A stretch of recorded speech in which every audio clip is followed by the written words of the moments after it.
Semen retention. What is semen retention? Why am I practicing it, and why should you practice it? So this is something that I came across a few times, but it's something that I just recently decided that I was going to pursue and be serious about. And for me, the first time I was ever exposed to the idea of semen retention, it was through the church. So I was raised in a church. Both my parents are ministers. So I was always given this narrative to what it means to be a Christian, obviously. And in those 10 commandments, one of those 10 commandments was to not have sex before marriage, or to not fornicate or commit adultery. And so my initial idea of sex was that it was bad and I shouldn't be having it. And, as you grow and as you get older and you start to go through puberty and mature, then your body has its own agenda, right? So it's like I remember creating this anxiety in myself around the idea of sex, because it was like one of those things where it's like my body's telling me yes, but my mind is telling me no type thing. And so I had a very unhealthy relationship with my sexuality, I would say. And, when I got to college and I kind of gained that freedom of not having the supervision of my parents, or not having that accountability of someone, kind of keeping me on my toes about, what you should do and what you shouldn't do. You know what I mean? I kind of decided that I was going to do everything I was told I shouldn't do. And, I'm happy I did that, because ultimately it led to me experiencing and creating my own perspective on something that I didn't feel like was presented to me in a healthy way. And so, I went through this experience of sowing my royal oats. And in doing that, man, I realized that, I was constantly giving myself and constantly, ejaculating, just to keep it 100.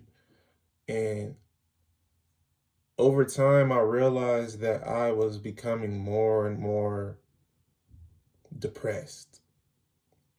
And I want to give a different definition of depressed, because, you think of depression and it has this narrative of, woe is me, the world's against me, and, you're sad, and it's very obvious that you're depressed. And for me, it was never really obvious that I was depressed, but I knew that when I went home and when I was by myself, how I felt about myself.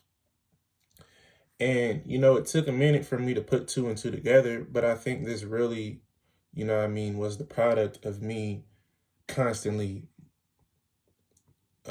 ejaculating and constantly giving away my life force, and not having that within me. And so, moving forward, I just realized, how I was becoming less and less myself, and I feel like I always had a personality. I always loved being around people. I was always jipper, I was a clown, funny, I attracted people because of who I decided to present as. And not to say that that wasn't still the case, but I started to realize that, over time, I started becoming more and more, sunken in myself. And I still had this suppressed and repressed perspective on sexuality. And so I think through that experience, as I, was doing that, I kind of let go of that suppression, and, my perspective on sex changed, but that didn't necessarily mean my relationship with sex changed. And so I had a much healthier perspective going into sex and having sex and experiencing sex. But I didn't have a healthy, you know what I mean, relationship with it. I was almost compulsive about it because whenever I got the feeling or the urge, my motivation was to ejaculate. And so you do that. And anyway, move forward once again. I started coming across this information because I started realizing that I was changing for the worse. And I started coming across this information about semen retention. And I liked it because it didn't have, you know what I mean, such a religious perspective. It didn't label sex as a sin. It didn't make me feel guilty, but it made me see it, my semen, in a different light. And it did add a spiritual perspective to it because if you think about it, your semen has the potential to create a child. And so what makes you think that this, because I believe in God, and I don't think God is singular in his motivation. I think God is expansive. God is the ultimate. God is, you know what I mean, infinite. And so there's infinite possibilities to what you can do and what the function of your body can do. And so the function of your semen isn't limited to creating a baby. And this is what I was learning and researching and different things. And because you have so many energy centers, right? If you're familiar with your chakras, you got your crown, you got your third, you got your throat, you got your heart, you got your solar, you got your sacral, and you got your root. And a lot of times that seed, we're keeping it in the lower centers. We're keeping it in the sacral and the root, and we're not being healthy about it. We're constantly busting nuts. We're constantly just giving ourselves away. And what I was learning is that energy, that life force within you can be, you know what I mean, processed and used in different energy centers. And, you know, just, I'm not the type of person to speak on something that I haven't experienced. So I decided that I was going to do it. I was just going to give it a shot. And I had unintentionally probably went, you know what I mean, 10 days before without just busting no nuts. But I think when you add intention to it, then it changes the production and what you get from it. And so my intention has been, yo, I'm going to do this so I can have a better relationship with myself. And in me holding my seed, and I'm not counting days at this point, in me holding my seed, I've realized that one, I'm a lot more confident in myself. I don't feel like I have a secret. I don't feel like I'm hiding something. I don't feel like there's anything I need to keep from anyone. And that's a very healthy feeling because I think what happens is a lot of times, men, we have this cognitive dissonance, and it's not necessarily demonized for us to be out here busting a million nuts and masturbating and ejaculating this, that, and the third. And it's almost socially accepted and expected. But we're never really given an idea of the repercussions of that behavior. And it lowers your self-esteem because you're like, yo, this habit controls me. And if you're under control, that's your masculinity isn't meant to be submissive.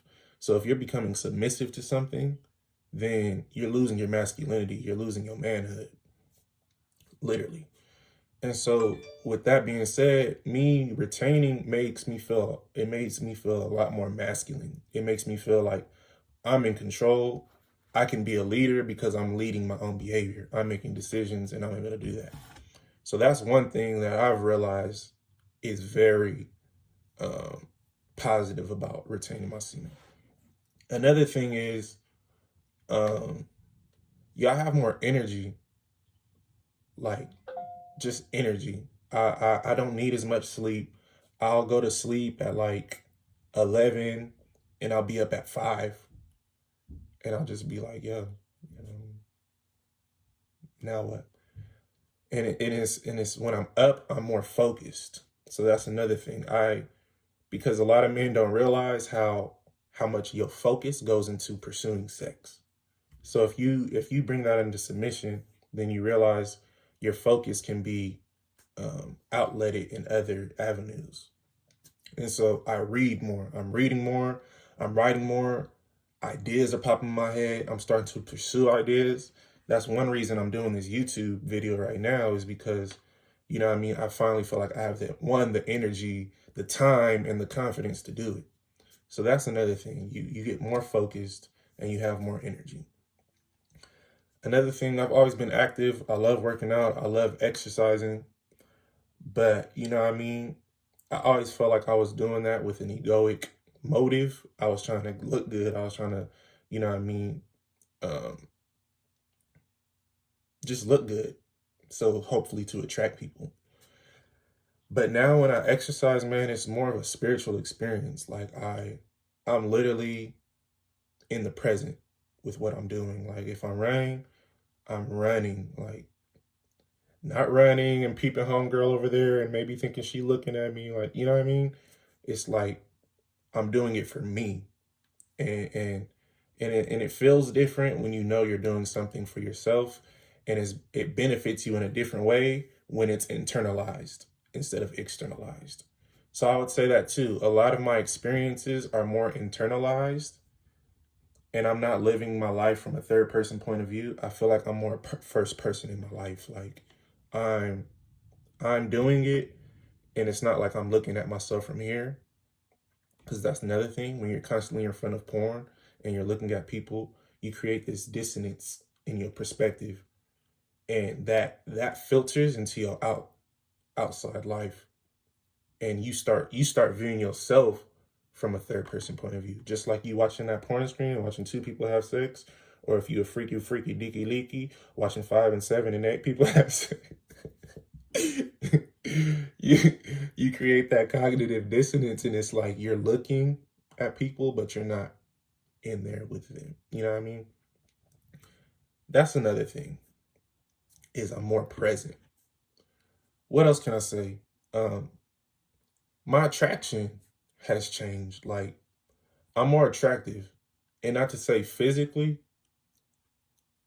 I look the same obviously, but I think my energy is more attractive. Like people literally, even from afar, old friends hitting me up, asking for advice. You know what I mean? You start to become the center of your life, and you realize how people gravitate toward that.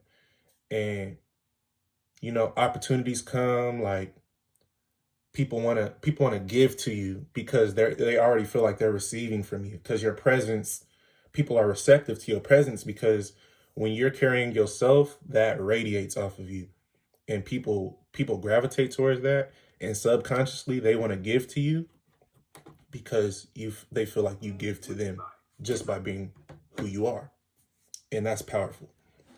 And so that's another thing I would say. um and just quick story, man. One of my homegirls, she like my little sister, she's moving, and she gave me, I decided I was gonna start working again because this COVID, I haven't been working, but I decided I'm gonna start working again. And so the COVID happened, and I've been looking for a job, and you know what I mean, I decided that I'm not gonna work any job that's not paying me. Period. Like I'll collect this unemployment. And so, she got offered a job, but she just was just not she's not gonna be able to work out here because she's moving to another state. And so she said, yo, I can link you with the person who offered me the job, and then you can have the interview pretty much. And so, you know what I mean? I had already been retaining leading into this event. And so when it happened, it was like, yo, I felt like I had manifested it because I was already looking. I decided in my head I'm gonna work, but I also decided I'm not working unless the money is right, period. And so, this opportunity presented itself, and I was like, yo, I know I manifested this because, what I mean, this has been my intent. This is what I decided I was gonna do. And the opportunity created itself because I was keeping that life force within me, And, you know what I mean, you start to attract what you want, what's on your mind. And so that happened. And, you know what I mean, I went to the interview. I've been in a million interviews. I'm familiar with the space. But, usually leading into interviews, I'm like shaky, I'm nervous, I'm like trying to be like, what I think they think I should be. And, I'm not really being myself. But the difference with this interview was, man, I was so chill. And I went into the interview and it was like I was interviewing them. Like we didn't even talk about nothing that had to do with the job. It's like we old time friends. We talking about football. We talking about high school experiences. Like we clicked and we meshed. And you know what I mean? They liked me so much that they called me back same day. Like, yo, you interviewed really well. I'm not even supposed to tell you this, but you're hired. And I was like, in my head, I'm like, I know. Like I knew I was gonna get hired when the opportunity presented itself because I was so sure that I had manifested it. And not to sound cocky, but that's really just the confidence you start to get when you start retaining. It's just like nothing is surprising you because you already know like my energy is solid. Like I attracted that. And so that's just another thing. Like you start manifesting. And so I'm gonna just go through the benefits once again. One, you're more clear. You have clarity. You're more confident. Two, you're more present. Three, you got more energy. Four, you're more focused. Five, you able to manifest better. You manifest. And this is me retaining for literally only going on 2 weeks. But I'm not even gonna lie, there's times where I have tried to retain before, but I was relapsing. And when I was relapsing, I was losing confidence. I was losing belief in myself.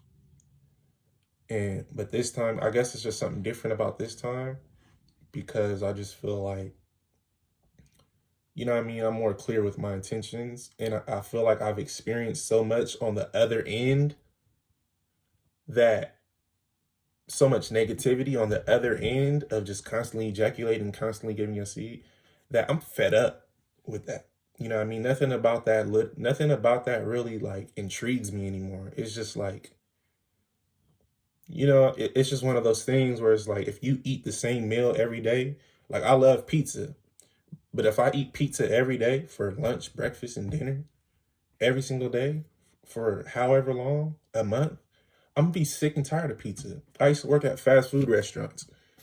I used to work at Jack in the Box. I love the curly fries. But when I was eating that every day, yo, I won't eat no Jack in the Box curly fries. It's not a vibe. And so that's another thing, just to encourage anybody who may want to hop on this, who may want to hop into this lifestyle, don't don't feel pressured, and also don't be so hard on yourself when you relapse. Like because at the end of the day, you've had an appetite for something, you've created an appetite for something, and you've created an attachment to something. So for you to detach, it's a process. And it's just like magnetism. It's like the closer you are to something, then the magnets are, and the further you pull, you still gonna feel that pull, but it's gonna take some willpower and for you to hold that resistance until you build up enough strength to hold that. And then eventually you get to pull it further apart, and then it's like less resistance there, and you feel less attracted to that lifestyle. And then I would say that's where I'm at now, and I feel like eventually you turn those magnets apart from each other and they stick, but they're magnifying different ways, if that makes sense. Get some magnets, check out the experiment, you'll get what I'm talking about. But yeah, man, that's all I want to say. This is my first YouTube video, and I'm gonna be tapping in a lot more because I definitely want to continue to be transparent about where I'm at, about my process, and because I feel like, um, I feel like we could all benefit from one another, and our purpose here on this earth is to be a testament to one another that, what I mean, we're capable of anything. And so, yeah, it's your boy Mike Laws, aka Prince Teflon. I'm tapping out. Uh, keep tapping in. I'm gonna be putting up some more videos. Peace.